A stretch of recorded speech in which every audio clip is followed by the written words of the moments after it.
Alors mes frères et sœurs, je vais continuer mon étude sur la marche par la foi et on va le faire ce matin avec la lecture de Hébreux 11, les 6 premiers versets. Ça va nous remettre dans le bain et je vais vous continuer cette étude parce que c'est très important ce que je vous dis, très important. Or la foi est une ferme assurance, on aurait pu traduire assurance par substance. Voilà, c'est un petit peu le mot français qui convient le mieux. Or la foi est une ferme assurance des choses que l'on espère, une démonstration de celles qu'on ne voit pas. Pour l'avoir possédée, les anciens ont obtenu un témoignage favorable.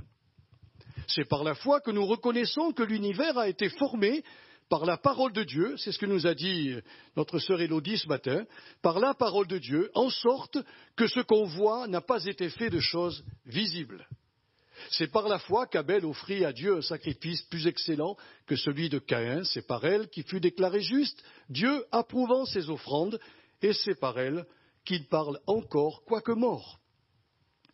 C'est par la foi qu'Enoch fut enlevé pour qu'il ne vît point la mort, et il ne parut plus parce que Dieu l'avait enlevé. Car, avant son enlèvement, il avait reçu le témoignage qu'il était agréable à Dieu.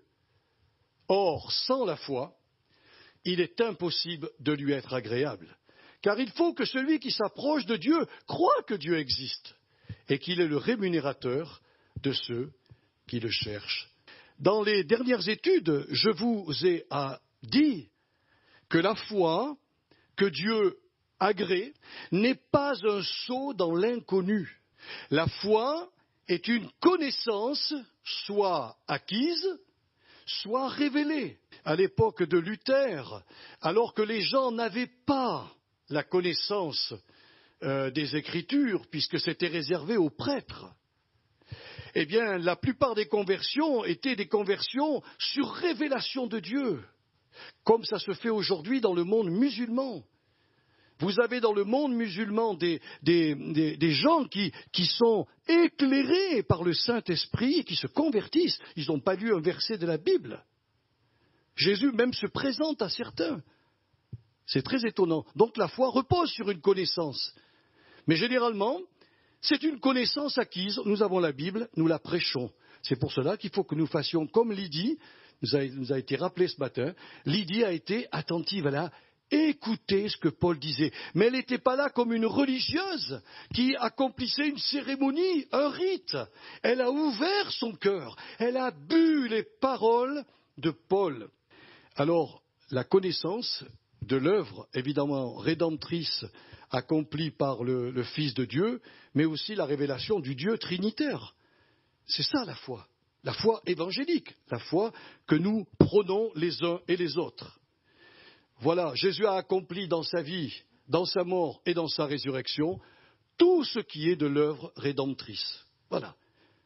Personne d'autre. Il faut que ça soit clair. Il y a des personnes même qui me sont proches, ont été enseignées avec Sartre, avec plein de philosophes, disons, humanistes, et pas forcément du tout croyants. Eh bien, aujourd'hui, ces gens-là ont la foi dans ce qu'on leur a mis dans le cœur. Enseigne l'enfant dès sa jeunesse, dit la Bible, et il ne se détournera pas de moi. Si les parents ne donnent pas à leurs enfants la connaissance de la parole de Dieu, leur possibilité de croire va se focaliser sur ce qu'on leur met dans le cœur. C'est tout.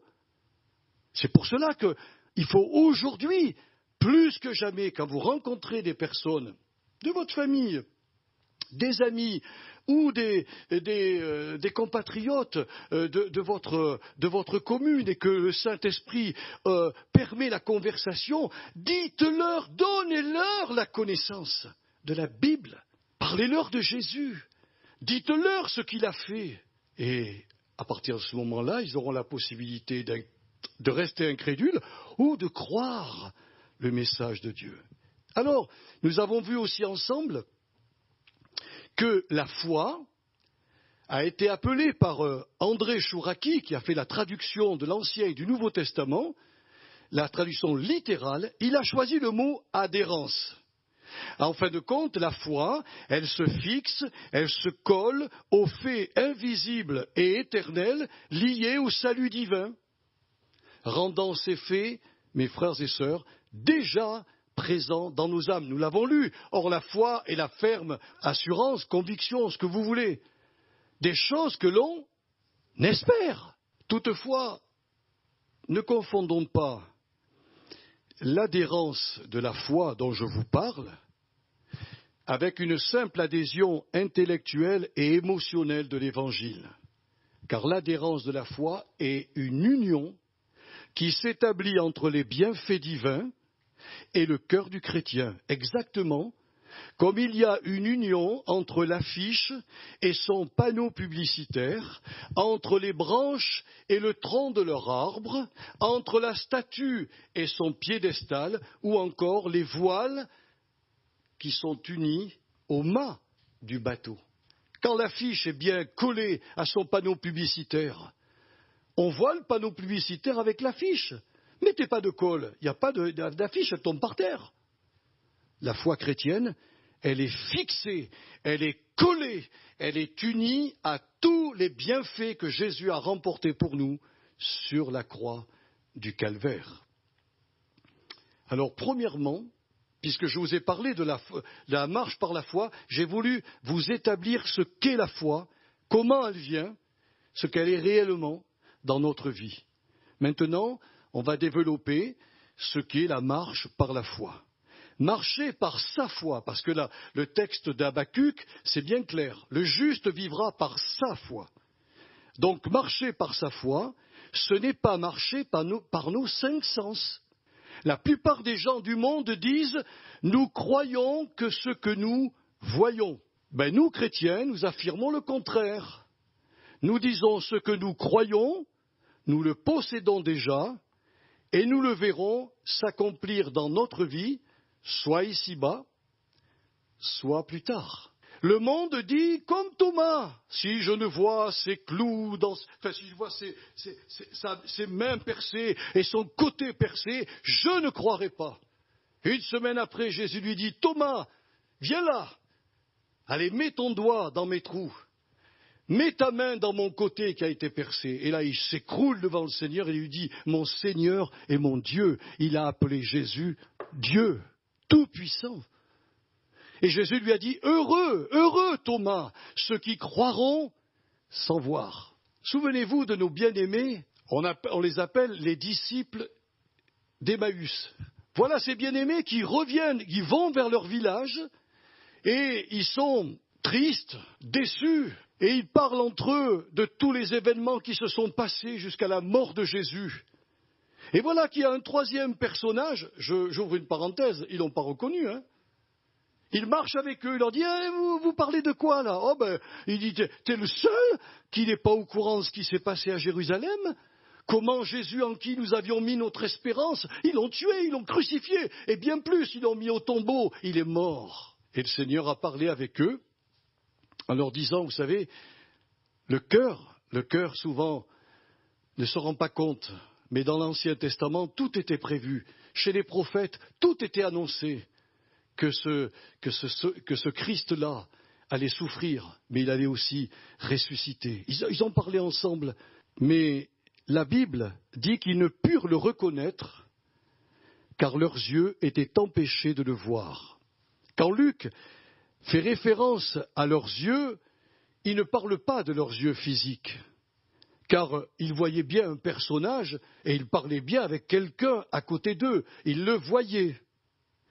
Mais Luc fait référence aux yeux de leur esprit. Et ce n'est qu'au moment, si vous vous rappelez bien le texte, où ils se mettent à table et où Jésus fait la prière de bénédiction, la Bible nous dit que leurs yeux s'ouvrirent, ils le reconnurent et il disparut à leur regard. Voyez-vous, la foi n'a pas besoin des sens. La foi, elle sait. La foi, elle voit ce que les autres ne voient pas. Que firent-ils alors quand ils ont eu les yeux ouverts? Ils retournèrent vers les apôtres, marchant par la vue spirituelle, étant pleinement convaincus que le Christ était bien ressuscité et qu'il marchait désormais tous les jours avec eux. La question que je peux vous poser et que tous les pasteurs peuvent poser à leurs brebis, Est-ce que vous savez que tous les jours le Christ marche avec vous? Si vous êtes incertain, vous allez dire, j'espère.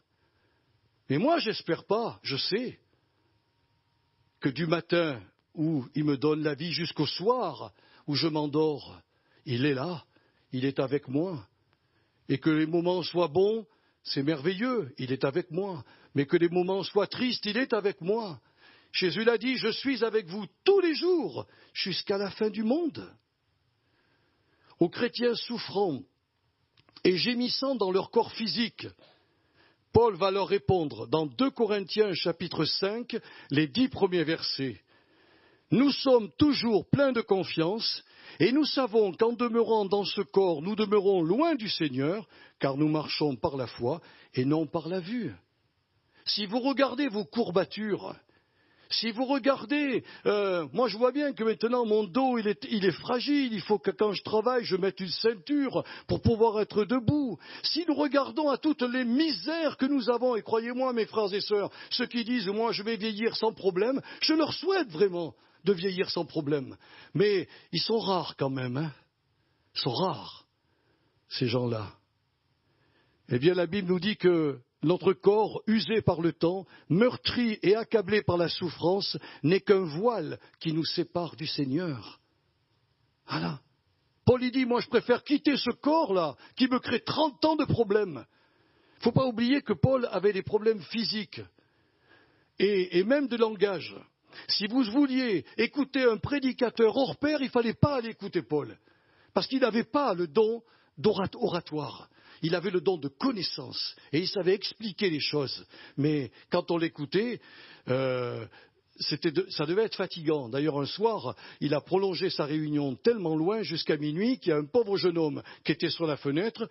Il s'est endormi, il est tombé, il est mort en bas. Bon, Paul il l'a ressuscité. Si vous aviez en face de vous un prédicateur qui vous remue, vous vous endormez pas, hein.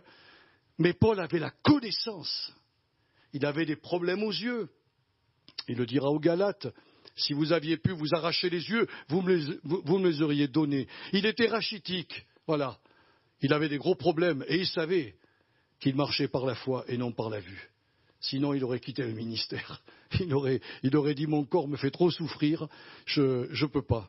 Alors voyez, même si votre corps, notre corps, est semblable à une vieille maison qui tombe en ruine, et même si ce corps devient pour notre âme un lourd fardeau, ne fixons pas sur lui les regards de la chair pour nous plaindre de son dépérissement. Quelqu'un a dit il n'y a pas longtemps à une autre personne, ne prie pas pour que Dieu arrête le vieillissement, il ne t'écoutera pas. Elle avait raison, cette personne. Dans la Bible, vous pouvez faire ce que vous voulez, jeûner, prier, intercéder, en disant Seigneur, je veux avoir le même corps que Moïse, je veux vivre jusqu'à 120 ans. Il n'y a aucune promesse biblique qui nous garantit que votre prière sera entendue et écoutée. Il suffit simplement de dire, Seigneur, permets-moi, dans ma vieillesse, d'être sans cesse régénéré par toi. Et même quand la maladie se présente, Seigneur, donne-moi la force. Et dans ton immense amour, j'aspire à la guérison. Et beaucoup de chrétiens sont guéris, hein, il ne faut pas l'oublier. Mais ce n'est pas la grande majorité quand même. Mais aide-moi, Seigneur. Alors ne fixons pas les regards sur la chair pour nous plaindre de son dépérissement et ne nous attardons pas non plus sur les douleurs qu'il peut nous affliger, mais ayons les yeux de la foi fixés sur le corps nouveau et plein de vitalité que Jésus nous a promis et qui nous attend là-haut dans la cité céleste. Alors bien sûr, il y a des gens qui vont me dire « Ah, c'est bien beau, Joël, bien beau de penser comme ça. » Mais c'est la Bible qui le dit. Mon corps nouveau, il est là-haut, pas en bas. En bas, c'est le corps de destruction que j'ai. C'est un corps de mort, a dit l'apôtre Paul. Là-haut, c'est un corps de vie et de victoire. Évidemment que j'aspire à le revêtir, ce corps-là. Mais quelque part, je me dis, et soyons honnêtes, je suis sûr que vous faites la même chose que moi, je me dis, Seigneur, j'ai des enfants, j'ai des petits-enfants, j'aimerais bien les voir grandir. Donc s'il m'accorde la grâce, le vieillissement qui va s'imposer à moi, avec toutes les douleurs, avec tous les problèmes, Là, j'avais quelque chose qui ne marchait pas. Ben, la science a été regardée si j'avais pas un problème. En fin de compte, je n'ai pas de problème. Ce sont les aliments qui me créent un problème. Alors on va essayer de trouver une solution. Et je pense que ma prière vers le Seigneur en disant « Seigneur, aide-moi à ne plus avoir ces douleurs intestinales le Seigneur va me bénir. Mais si je lui dis « Seigneur, stoppe le vieillissement chez moi », me dira mon fils « Je ne peux pas ». J'ai prononcé dans le jardin d'Éden une parole. Cette parole est en train de faire son effet dans tous les corps des hommes. Regarde à ton corps nouveau. Aspire à ce corps nouveau que Jésus t'a promis. Alors, la marche par la foi, ce n'est pas marcher par les cinq sens. Si Noé avait marché par les yeux de la chair, le déluge ne se serait jamais produit. D'ailleurs, il n'aurait ni construit son arche pour sauver sa famille, il n'aurait ni condamné le monde d'alors, et il n'aurait même pas pu assister à la naissance d'un monde nouveau. Mais Noé, qu'est-ce qu'il a fait? Noé, après avoir été divinement averti de choses qu'on ne voyait pas encore, il se mit à construire son arche avec les yeux de sa foi, parce qu'il contemplait déjà ce qui était invisible et ce qui allait réellement se produire. Sa foi permet ainsi au Saint-Esprit de préparer tout ce qui devait arriver pour le jour du déluge. Il a fait de Noé un prédicateur de la justice. Moi, je vois bien les gens venir le voir de temps en temps et se moquer de lui. Lui dire, mon pauvre farfelu, tu bâtis un bateau où il n'y a même pas d'eau. Il ne pleut jamais chez nous, on a de la rosée, et tu nous dis qu'il va y avoir un déluge, que l'eau va submerger la terre. Et Noé a reçu le ministère de la justice. Il leur a dit, dites ce que vous voulez, critiquez-moi, jugez-moi. Je mets toujours du bitume sur mon bateau. Quand il sera terminé, le déluge viendra. Dieu l'a certifié. J'ai vu dans mon esprit ce que vous ne voyez pas. Et c'est ça la foi, frères et sœurs. La foi, elle voit le surnaturel et elle voit l'invisible. Alors, le Saint-Esprit, non seulement a préparé Noé comme prédicateur de la justice, mais il lui a donné aussi comme ouvriers tous les membres de sa famille. En fin de compte, ils étaient 8. Madame Noé a bossé comme les enfants. Les 8 ont travaillé à la construction de l'arche. Mais le Saint-Esprit a mis à part déjà les couples qu'il avait choisis parmi les animaux pour qu'ils viennent au temps marqué par Dieu vers l'arche. Et puis il n'a pas fait que ça, le Seigneur. Il a rempli les écluses des cieux.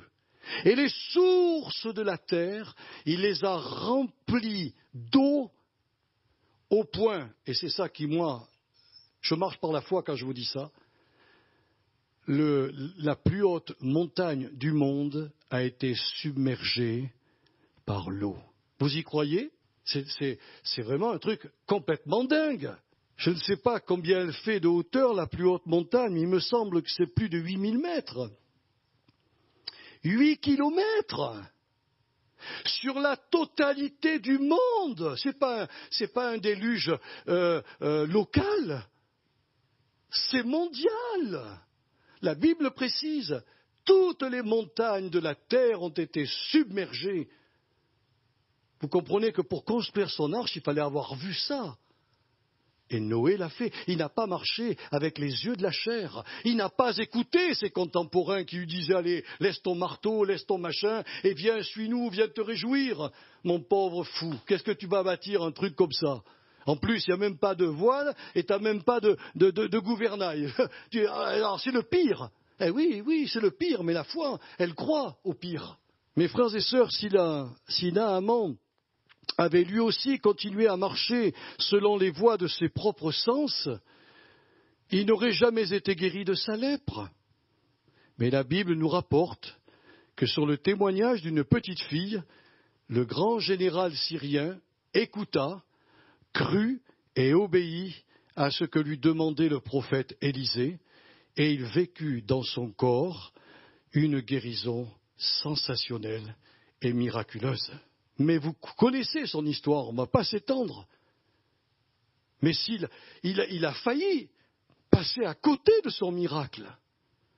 Parce qu'il a dit, non mais vous rigolez, les eaux du Jourdain, elles sont polluées, elles sont sales. Moi en Syrie, j'ai des belles rivières, et tu me dis de me plonger 7 fois, pourquoi pas une fois? Le prophète lui a dit, la parole de Dieu dit 7, c'est 7. Et c'est la petite fille qui lui a dit, mais si tu avais demandé autre chose, le prophète, tu l'aurais fait, soumets-toi. Et cet homme s'est soumis par la foi, plus dans ce qu'il entendait, plus dans ce qu'il voyait, par sa foi dans la parole d'Élisée, 1 fois, 2 fois, 3 fois, 4 fois, 5 fois, 6 fois, j'ai toujours ma lèpre. Et il dit, par la foi, Seigneur, tu l'as dit, je plonge. Il se relève, il n'y a plus de lèpre sur lui. Fini. Dieu aurait pu l'enlever la première fois, mais il a voulu voir si Naaman croyait vraiment la parole de Dieu. Et je voudrais aussi vous dire le témoignage de notre sœur Marthe. Marthe, c'était la sœur de Lazare. Jésus se met à ordonner à ces gens de rouler la pierre qui est devant le tombeau de Lazare. Et vous savez ce que Marthe va lui dire? Je l'ai noté tellement que c'est incroyable. Elle lui dit, mais Seigneur, il sent déjà, car il y a 4 jours qu'il est là. Sentir, c'est quoi? C'est les sens, nos sens. Et la réponse que Jésus va lui donner, elle est valable également aussi pour nous, mes frères et sœurs. Il va lui dire tout simplement, il va lui faire comprendre que le miracle n'a pas besoin du monde des sens. Marthe, ne t'ai-je pas dit que si tu crois que je suis la résurrection et la vie, tu verras la gloire de Dieu. Et quand il a prononcé ces mots, Lazare sort, tout ce qui était en putréfaction a été reconstruit par le Seigneur tout de suite. Et Lazare qui sentait est sorti avec une bonne odeur de la vie. Mes frères et sœurs, c'est ça notre foi. Les chrétiens veulent voir, les chrétiens veulent sentir. C'est pour cela que la plupart des gens vont dans des endroits où il y a du bruit, où il y a de la musique. J'ai rien contre cela, parce que c'est merveilleux. Mais s'ils y vont que pour ça, mes frères et sœurs, c'est pas la foi. J'ai pas besoin de la musique, j'ai pas besoin de tout ça pour croire que mon Dieu est en train de me bénir et de me visiter. Si nous allons au culte, simplement parce qu'il y a un orchestre merveilleux qui est là, avec des frères et des sœurs bénis qui sont remplis du Saint-Esprit, ce n'est que l'essence. Ma foi, elle ne peut pas grandir. Mais quand le prédicateur prêche, quand la parole de Dieu est donnée, quand il y a un enseignement suivi, et que j'ai soif de connaître la suite, c'est beaucoup plus payant pour le Seigneur et pour vous que d'avoir de la musique. La musique, c'est fabuleux, Dieu l'a créée.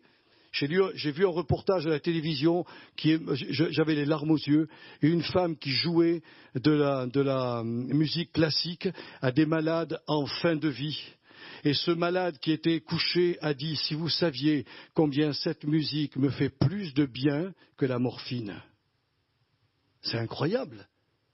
Et je disais à Chantal, parce qu'on en a parlé tous les deux, pendant qu'on était en train de prendre le petit déjeuner, j'ai dit, rappelle-toi, David faisait de la musique lorsque Saül était dans la folie, lorsque Saül était en colère, lorsqu'il hurlait dans le palais royal, lorsqu'il prenait la lance, il la jetait sur David, et David prenait ça, je ne sais pas si c'était une guitare ou quoi, et il frappait, et la musique apaisait le cœur de Saül. Oui, la musique est très utile dans l'œuvre de Dieu. Mais si j'ai besoin de la musique en permanence pour maintenir ma foi, je me trompe. Si j'ai besoin d'entendre des témoignages sanglants tous les dimanches pour fortifier ma foi, je me trompe. Ma foi, elle est fortifiée par la Bible, par la parole de Dieu, par l'écoute de ce que Dieu a envie que j'entende. Alors il en sera de même pour nous, mes frères et sœurs. Si nous croyons que notre foi est collée à toutes les promesses du salut, je vous les rappelle, les promesses les plus grandes, pardon des péchés, réconciliation avec Dieu, baptême dans le Saint-Esprit, justification, sanctification, gloire finale, mais également à ce que Jésus disait lorsqu'il était dans la synagogue de sa patrie. Il a parlé de la délivrance des liens occultes, des addictions, de la guérison des cœurs brisés, de la santé de l'âme et du corps, de la sécurité éternelle et de la protection par le secours des anges. Toutes ces choses, mes frères et sœurs, si nous croyons que ce salut-là a été acquis en Jésus-Christ, eh bien ce salut dans sa totalité, écoutez-moi, il est en vous. Il est déjà en vous. Si Christ est en vous, tout ce qu'il a acquis est en vous. Et c'est là qu'il y a un problème chez nous, en tant que chrétiens et en tant qu'Église. C'est que, je vous l'ai dit tout à l'heure, une partie seulement de ce salut nous sera accordée ici-bas, à l'heure et au moment opportun, choisi par le Seigneur. J'ai déjà tout, mais je n'ai pas encore tout. C'est le paradoxe de la Bible. C'est la même vérité qui nous est dit dans tous les textes bibliques et que nous devons accepter. C'est pour cela qu'il y a des chrétiens qui meurent dans la joie, même s'ils sont malades. Parce qu'ils ont dit, Seigneur, si tu juges bon de me guérir ici-bas, moi j'accepte, je prends. Et si tu juges bon de me garder dans cet état pour me faire grandir et pour m'apprendre des choses, j'accepte aussi, Seigneur. On l'avait vu ensemble dans la lettre aux Hébreux, où il est dit que certains guérirent de leur maladie, éteignirent la puissance du feu, remportèrent des guerres, etc. Et d'autres sont morts, persécutés, sciés en deux, mais ils sont morts dans la même foi. Voyez ? Donc je ne sais pas, moi, quand les chrétiens me demandent de prier et demandent à l'Église de prier pour que dans leur vieillesse ou dans leur maladie, Dieu les secourt, ils ont raison de demander la prière. Et nous, on prie.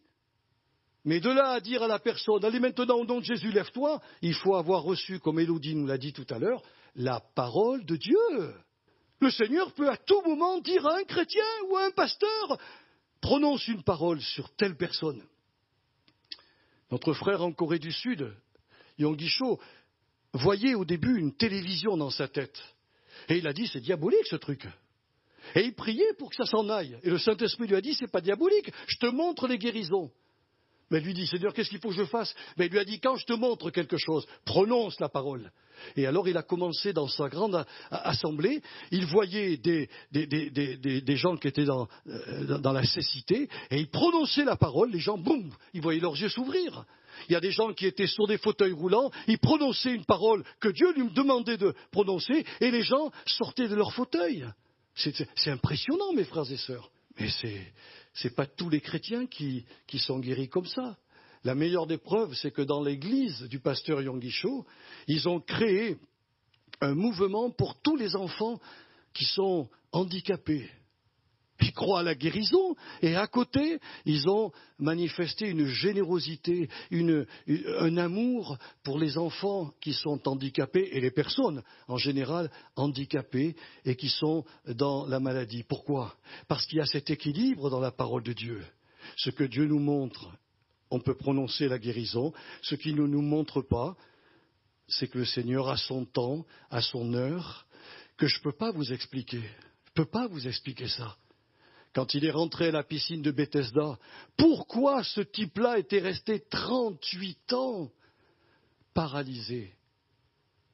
Et il était tombé malade à la suite d'un péché, la Bible nous dit, à la suite d'un péché. Mais 38 ans, il n'aurait pas pu être guéri plus tôt. Je ne comprends pas les voies de Dieu. Je ne comprends pas la providence divine. Ce que nous voyons, c'est que dans la parole de Dieu, il s'est levé. Et il a marché au bout de 38 ans. Ça a dû être pour lui quelque chose d'extraordinaire. C'était le premier point. Marcher par sa foi inclut aussi l'espérance. Très important ce que je vais vous parler là.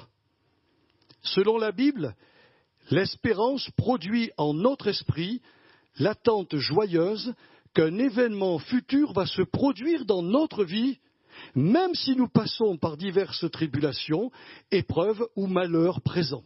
L'espérance, c'est une attente joyeuse. C'est ce que je vous disais tout à l'heure. Mon corps va dépérir. Si le Seigneur ne revient pas, je passerai par la mort. Mais mon espérance, elle est joyeuse parce que je sais que dès que j'aurai quitté ce corps-là, l'autre m'attend auprès du Seigneur. Et ça, c'est l'espérance chrétienne, c'est l'espoir d'un avenir futur heureux. Il faut que nous ayons une grande espérance. En fait, j'ai pris un exemple pour vous faire comprendre mieux les choses. L'espérance est à la foi évangélique ce que le réservoir d'essence est à la voiture.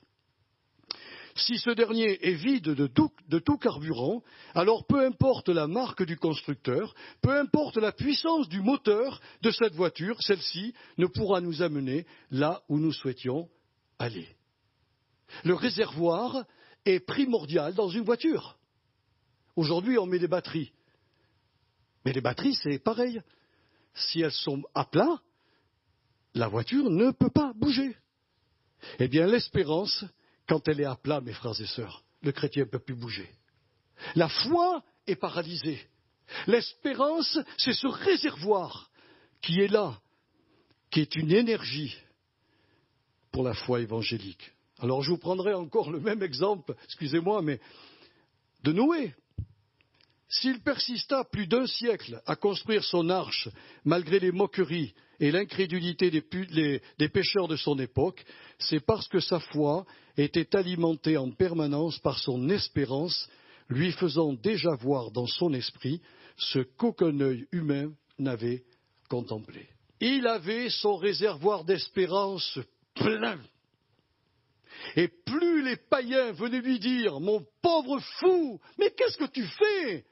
Son espérance, les portes de son espérance s'ouvraient et alimentaient sa foi. Et il revoyait ce que le Père lui avait montré. Il voyait le déluge se produire. Il voyait le bateau être conduit par la main de Dieu. Et il voyait le monde nouveau être repeuplé par lui et sa famille. Et c'est ce qui lui donnait de la force. Si vous n'avez plus d'espérance, vous mourrez. Les gens du monde qui se suicident, si vous leur posez des questions avant qu'ils fassent l'acte, ils vous diront « je n'ai plus d'espérance ». Ranimer l'espérance d'un être humain pour lui redonner de l'espoir, et alors il va continuer à vivre, même si c'est dur, même si c'est compliqué. Et nous, chrétiens, la chance que nous avons, c'est qu'on a la foi, mais notre foi, elle possède un réservoir, et ce réservoir là, alimente notre foi en permanence. Évidemment, la Bible, elle est bien là pour nous aider. Regardez notre frère Joseph. S'il a pu tenir bon en Égypte près de 20 ans comme esclave, la Bible nous montre que c'est entre 13 et 20 ans qu'il a été après ses visions. C'était pas facile de vivre en Égypte. Il a quand même été dans les prisons, il a quand même été esclave de Potiphar, même s'il avait une certaine liberté. Il était esclave, il n'était pas libre. Hein. Faut bien se rendre compte. Eh bien, vous savez, sa foi était nourrie en permanence par son espérance, rendant son esprit puissamment optimiste quant à la réalisation des 2 visions divines qu'il avait reçues dans sa jeunesse. Plus il était en bas, plus les injustices se produisaient, il levait les yeux et son espérance lui faisait voir les visions qu'il avait reçues quand il avait 17 ans. Ces 2 visions, je vous les rappelle, c'était que ses frères se prosternent devant lui et que son père et sa mère se prosternent aussi devant lui. Vision divine. Alors ce pauvre gamin de 17 ans, qu'est-ce que vous voulez? Il les a dites, ces visions. Et quand on dit les visions aux gens, il ne faut surtout pas les dire, les dites pas, je vous en supplie. Parce que si vous dites vos visions aux gens, ils vont vous haïr. Ils vont vous prendre comme un ennemi. Parce qu'ils n'auront pas reçu, eux, les mêmes visions. Et oui, mes frères et sœurs, Joseph a tenu bon, et son esprit était puissamment optimiste. La Bible nous dit que chez Potiphar, il est devenu le meilleur intendant. Et puis quand sa femme lui dit « Ouais, il m'a violé », et que Potiphar l'a dit, il l'a mis en prison, et qu'on l'a enchaîné, il est devenu le meilleur de la prison. On lui a confié la prison après. Mais lisez l'histoire, elle est folle cette histoire, complètement dingue. Il a été déçu, il a été vraiment amèrement déçu dans plein de domaines. Mais sa foi était alimentée par son espérance. Et le plus grand homme qui a eu une espérance incroyable, c'est Abraham. Lui aussi a tenu bon devant l'évidence de la ménopause de Sarah. Dites à un gars de 100 ans, tu peux faire encore des enfants, il va vous dire oui, oui, oui, oui. Moi, à 100 ans, je peux faire encore des enfants. Ma semence, elle peut encore donner naissance. Sarah, non. Quick. Finish. Et il y a des amis qui venaient le voir, hein, parce qu'il s'appelait Abraham. Abraham, ça veut dire père d'une multitude. Et ils venaient le voir en lui disant, enfin, écoute Abraham, il y a un truc qu'on ne comprend pas. Tu as qu'un seul fils. En plus, c'est le fils de la servante de ta femme. Tu t'appelais avant Abraham. Bon, ça suffit. Pourquoi maintenant tu parles et tu dis que tu es le père d'une multitude? Mais il leur a dit parce que vous ne connaissez rien. Parce que vous ne connaissez pas. Mais Dieu m'a parlé. Il m'a dit que toutes les générations de la terre seraient bénies en ma génération. Il faut bien que j'ai un enfant avec Sarah. Mais elle a 90 ans. Abraham, elle a 90 ans. Comment tu vas faire pour changer la ménopause? Il a dit, c'est pas mon problème. Dieu a dit que j'aurai un bébé avec elle. Nous allons avoir un bébé. Son espérance a été tellement forte. La Bible emploie ces termes.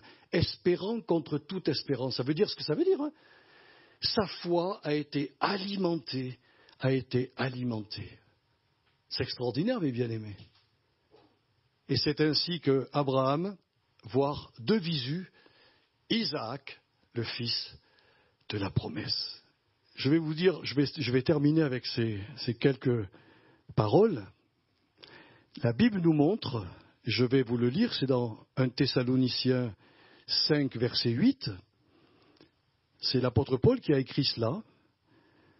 Il va parler que l'espérance protège notre esprit. Voilà ce qu'il dit. Mais nous sommes du jour, soyons sobres, ayant revêtu la cuirasse de la foi et de l'amour, et ayant pour casque l'espérance du salut. La fonction d'un casque, vous le savez bien, mes frères et sœurs, n'est pas simplement de protéger la tête, surtout ceux qui font de la moto ou qui font les courses automobiles. Ce n'est pas simplement pour protéger le crâne, mais ce qu'il y a dans le crâne. Parce que si c'était simplement pour protéger le crâne, bon, on dirait, il prend une bosse. Mais dans le crâne, il y a des choses très intéressantes. Hein. La Bible nous dit que dans le crâne, il y a notre faculté, on a la pensée consciente, la pensée cognitive, c'est-à-dire la réflexion. On a la pensée émotive et on a la pensée volitive. On a tout dans le crâne. Et l'espérance, eh bien, est un casque pour nous. Elle va maintenir notre esprit conscient loin. Écoutez bien, mes frères et sœurs, je veux que vous l'enregistrez, parce que ça, c'est la clé de notre victoire. Le casque de l'espérance va protéger votre esprit de la morosité, du mécontentement, de l'apitoiement de soi et du pessimisme ambiant. Quand j'écoute la radio ou quand je regarde la télévision, si vous êtes un peu dépressif, n'écoutez pas les informations. Hein. Non, frères et sœurs, non. Parce que alors là, vous prenez une dose de pessimisme, c'est terrible. Hein. Il y a des gens d'ailleurs qui ne peuvent plus. Hein. Ils n'écoutent plus, ils ne peuvent plus.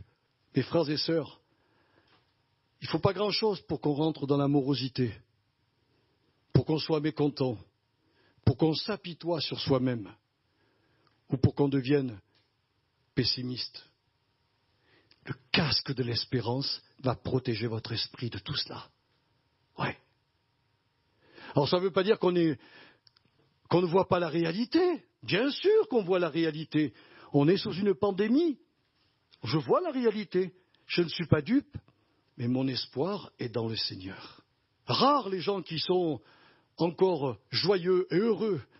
Eh bien, je pense que nous, chrétiens, notre espérance, nous devons vraiment la considérer comme étant un casque qui va nous protéger contre tout cela.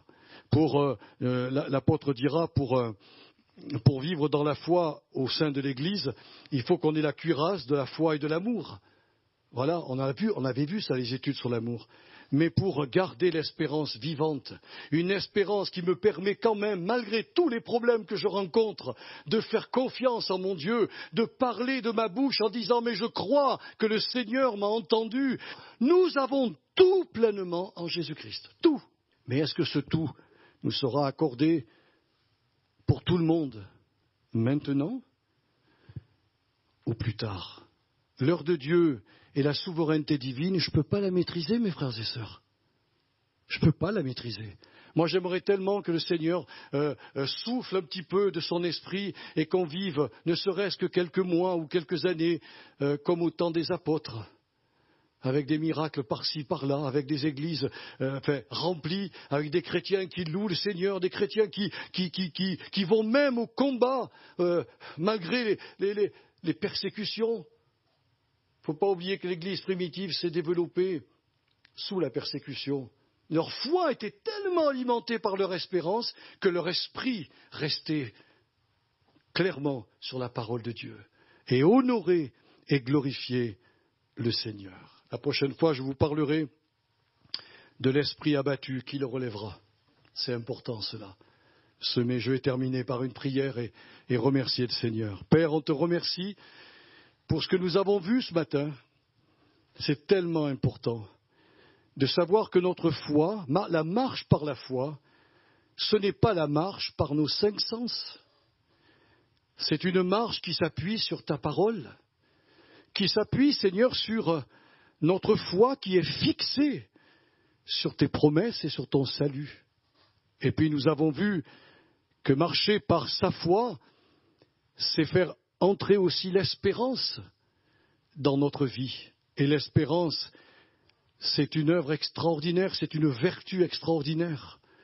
Parce que s'il n'y a plus d'espérance dans la vie d'un chrétien, sa foi s'étiole, elle perd sa vigueur et elle abandonne tout. Alors merci Seigneur de nous avoir rappelé ces choses ce matin. Nous allons continuer à étudier, à faire cette étude sur ce message. Et tu nous donneras la force par ton esprit de comprendre ce que nous devons faire pour relever nos esprits quand ils sont abattus. Je remets mes sœurs, je remets mes frères à ta grâce.